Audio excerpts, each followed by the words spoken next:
Kalau ingin lihat yang lebih real, yang paling real di sekitar kita ini gunung api aja. Indonesia itu ada 129 gunung api, dan yang paling dekat yang sering kali meletus itu Merapi di Jogja memang. Kalau Kelut mungkin siklusnya 20-30 tahunan. Tapi kalau Merapi itu 4-5 tahun dia udah jeblok-jeblok terus. Begitu Merapi jeblok, hancur di sekitarnya, pasti itu.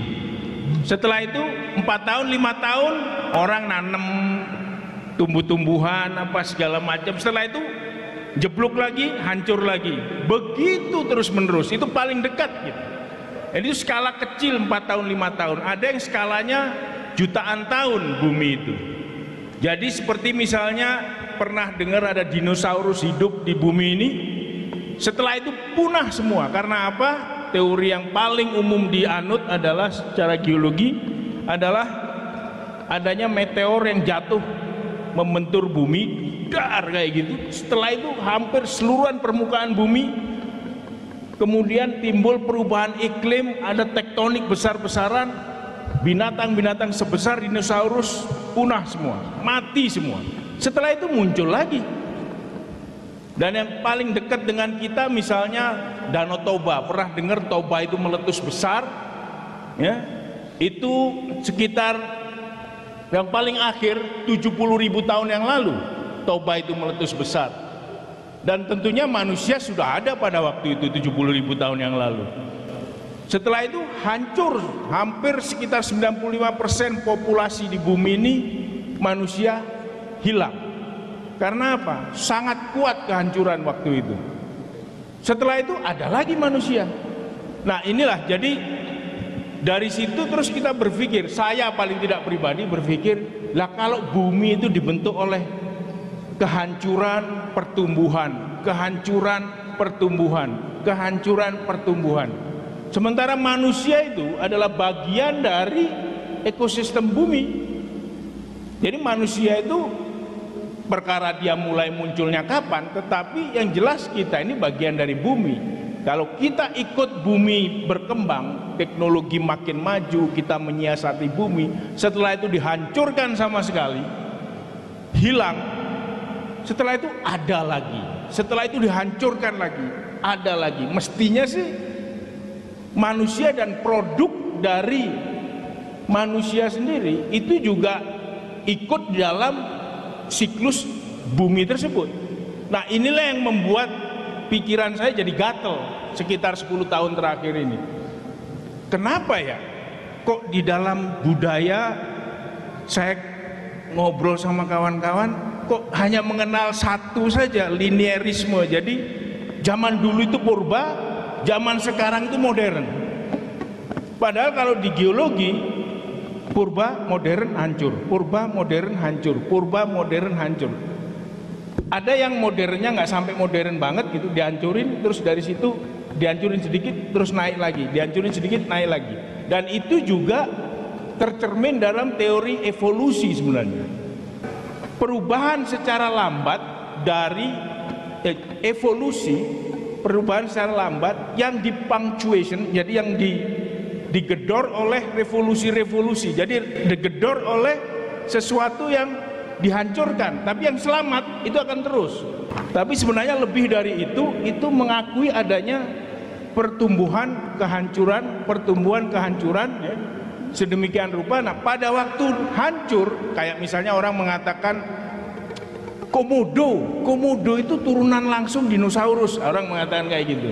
Itu artinya dia nggak berkembang terlalu jauh, tetapi selebihnya sehingga jadi burung, jadi mamalia dan sebagainya, itu ada yang berkembang jauh, ada yang tetap evolusinya. Jadi seperti itu. Seperti juga di dalam komunitas budaya, saya agak lancang masuk ke situ.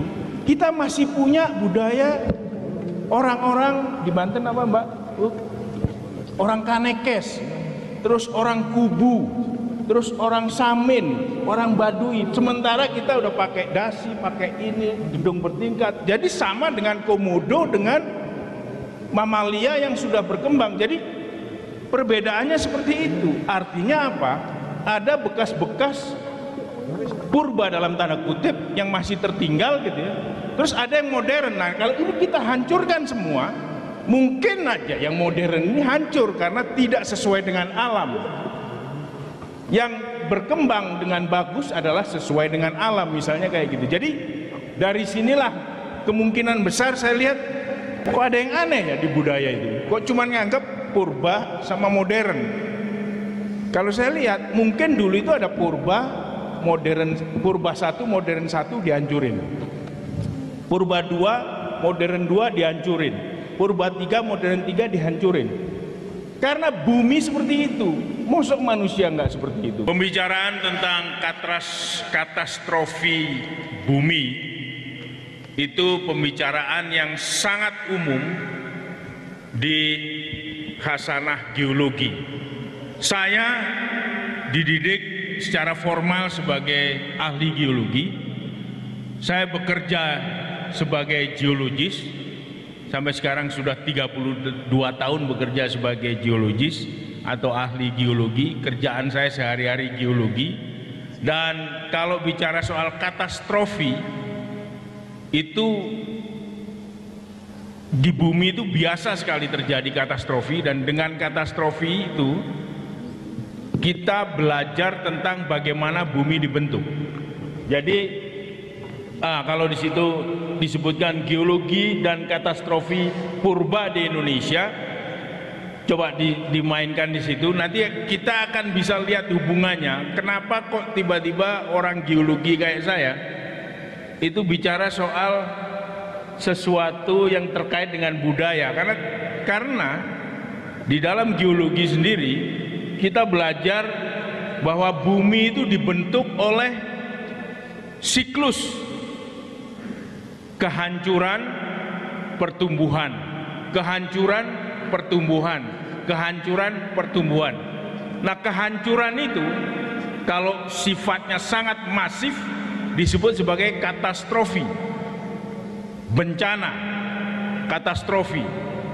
Nah, oleh karena kita tahu bahwasanya dari lapisan-lapisan bumi itu terlihat bahwasanya ini kelihatannya ada sesuatu yang menunjukkan kehancuran. Setelah itu ada sesuatu yang tumbuh di atasnya. Begitu ada tumbuh di atasnya, ada hancur lagi, tumbuh lagi, hancur lagi, tumbuh lagi, hancur lagi. Kira-kira itu aja yang saya pengen buka ini buat kawan-kawan budayawan ini. Terima kasih.